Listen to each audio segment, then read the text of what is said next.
আসসালামু আলাইকুম এভরিওয়ান। কেমন আছেন সবাই?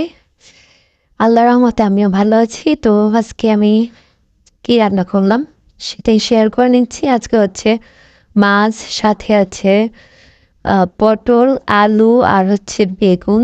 সবই অল্প অল্প। আর এই তো মাছ, পটল, আলু সবকিছু একসাথে লবণ হলুদ মেখে নিয়েছি। আর এগুলো সবগুলোই ভেজে নেব সবজি সহ। এই তো মাছ ভাজা হয়ে গেছে, আর এখানে আমি সবজিগুলো ভেজে নেব। আর এটা বাজার কারণ হচ্ছে পটলের গন্ধটা চলে যাবে। পটলের গন্ধ ভালো লাগে না, যে কারণে সবগুলো সবজি একসাথে আমি ভালোভাবে ভেজে নিচ্ছি। আর কে কে এভাবে রান্না করেন আমার মতো?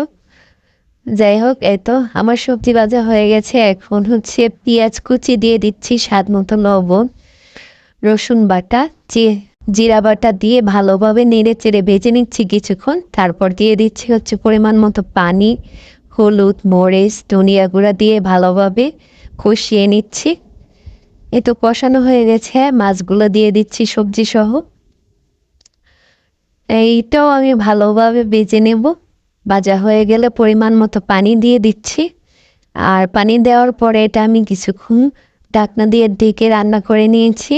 এই তো আমার সবজি সবকিছু সেদ্ধ হয়ে গেছে, আর তরকারির কালারটাও সুন্দর আসছে।